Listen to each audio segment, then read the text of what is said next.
عرب کے اندر سال کے بعد عورتوں کا ایک میلہ لگتا تھا خانہ کعبہ کے پاس. صرف عورتیں اکٹھی ہوتی تھی, میلہ لگا ہوا تھا. ایک تورات جاننے والا یہودی عالم بھی آیا ہوا تھا. وہ بیویوں کے مجمع پہ نظر ڈال کے کہنے لگا, بیویوں مرد کا کام تو کوئی نہیں عورتوں کے مجمع میں بات کرنا, لیکن میں تمہیں ایک پیغام دینے لگا ہوں. اللہ کے آخری رسول جو مکے میں پیدا ہونے والے ہیں ان کے آنے کا وقت قریب آ گیا ہے.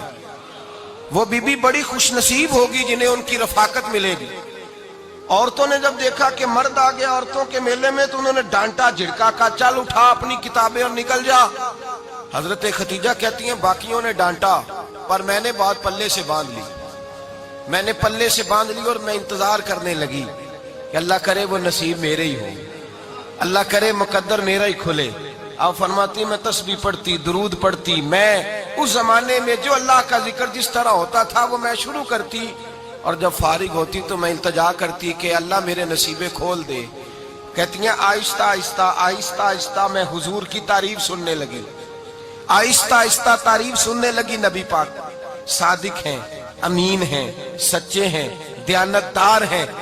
اس برے اور میلے معاشرے میں بھی وہ سب سے اعلیٰ بھی ہیں اور سب سے اجلے بھی ہیں, وہ سب سے پاکیزہ ہیں. میں سننے لگی تعارف. آہستہ آہستہ میں ان کی گرویدہ ہونے لگی. ادھر نبی پاک صلی اللہ علیہ وسلم اپنے چچا جناب ابو طالب کے پاس رہتے تھے. قحط آ گیا, حالات بگڑ گئے. حضور سید عالم صلی اللہ تعالی علیہ وسلم سے چچا کہنے لگے بیٹے اگر مال تجارت لے کے شام جاؤ تو بڑا نفع کماؤ گے, ہمیں ضرورت بھی ہے, اور اگر ہو سکے تو ختیجہ کا مال لے کے جاؤ. نبی پاک نے کہا چچا میں نہیں کہوں گا کسی سے جا کے, میں نہیں کہتا کسی سے جا کے, جو میرے نصیب میں ہوگا میرا رب خود عطا فرمائے گا, میں نہیں کہوں گا. مصطفیٰ نے تو نہیں کہا. حضرت خدیجہ رضی اللہ تعالیٰ عنہ کہتی ہے میں نے خود اپنی خادمہ کو بھیجا.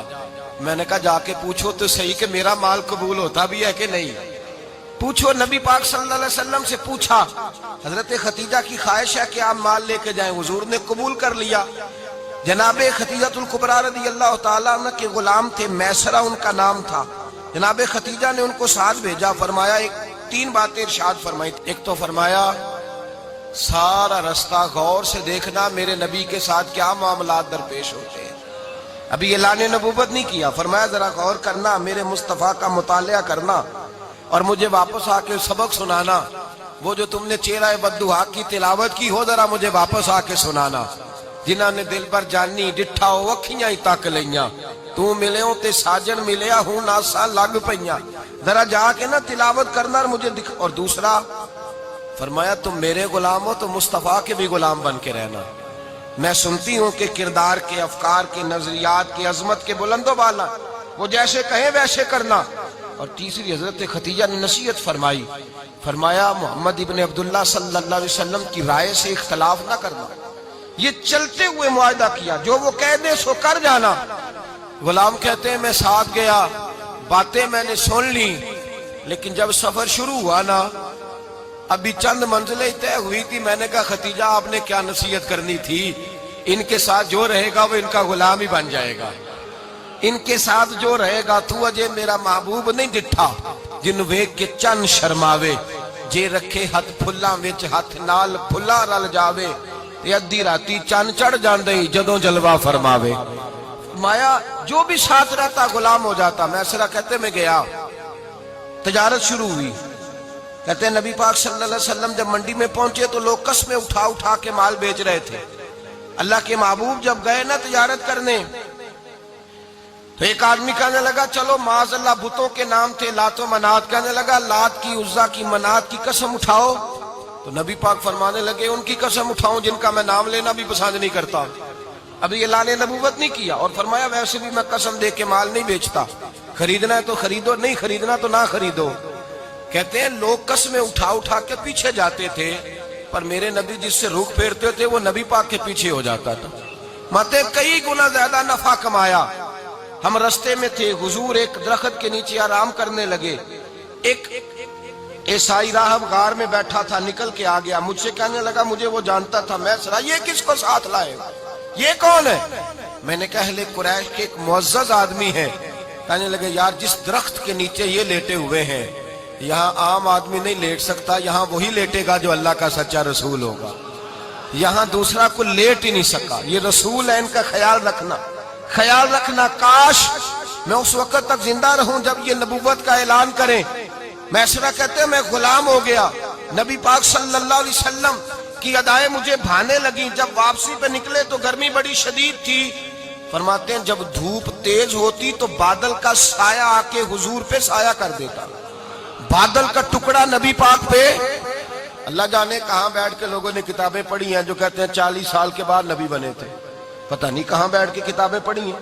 ہم نے تو جو سیرت پڑھی ہے وہ بتاتی ہے کہ تیری حیات پاک کا ہر لمحہ پیغمبر لگے, ہر لمحہ پیغمبر لگے. یہاں تو وہ لوگ جو کئی سال پہلے 20 اور 25 سال پہلے حضور سید عالم صلی اللہ علیہ وسلم کی رفاقت میں رہے, وہ اعلان کر لوگ پتہ نہیں کہاں بیٹھ کے کتابیں پڑھتے ہیں, کہاں بیٹھ کے. میرے نبی پاک سے صحابہ نے پوچھا حضور آپ کب نبی تھے؟ فرمایا ابھی آدم کی مٹی گوندی جا رہی تھی, ابھی آدم کی مٹی گوندی جا رہی تھی, میں تب بھی اللہ کا رسول تھا. میرے بھائی نبی رحمت سید عالم صلی اللہ علیہ وسلم کے غلام حضرت ختیجہ کے غلام کہتے ہیں واپس آیا. اور پہلے بھی کئی دفعہ حضرت ختیجہ کا مال گیا تھا, بڑے نفع آئے تھے, پر جو نفع اس سال آیا وہ پہلے کبھی نہیں آیا تھا. کہتے ہیں مجھ سے حضرت ختیجہ کی سہیلی بھی بیٹھی تھی, میں بھی آ گیا. اور جناب ختیجہ کی سہیلی کہنے لگی چل مال کے بارے میں کچھ بتا, کتنا بکا؟ میں نے کہا مال چھوڑو, مصطفیٰ کی سنو. اور پھر کہتی چلو ٹھیک ہے, بادل سایہ کرتا تھا, چلو ٹھیک ہے. تم سے راہب نے پوچھا تھا یہ صحیح ہے, انہوں نے تیری سارے رستے بڑی خدمت کی, تیرا بڑا خیال رکھا, پر یہ بھی بتا تجارت کیسے ہوئی؟ تو میسرہ کہنے لگا زندگی میں نے بھی ساری گزار دی ہے, پر اس رسول کے ساتھ 4 دن ہی گزارے ہیں.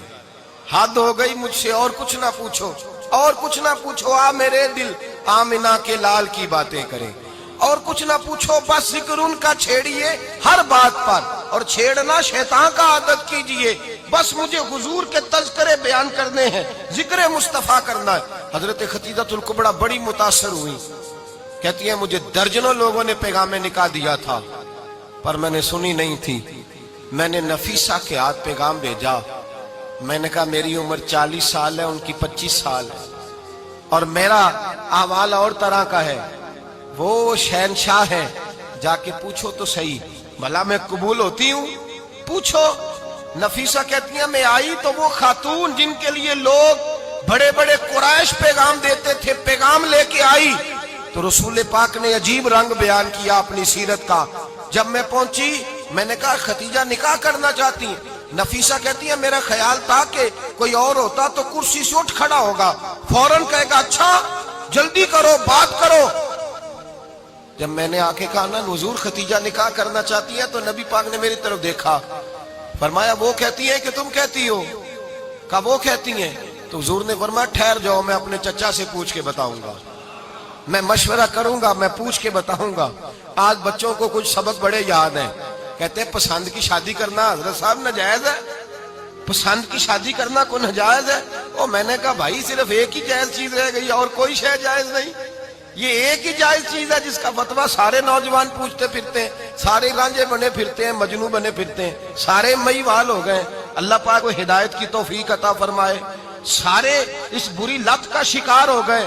او بھائی نبی پاک سوائے خدا کے کسی کے پابند نہیں, لیکن میرے مصطفیٰ نے اپنی امت کو یہ درس دیا ہے کہ جو بڑوں کے شفقت کے سائے میں چلتا ہے اللہ اس کی مدد فرمایا کرتا ہے.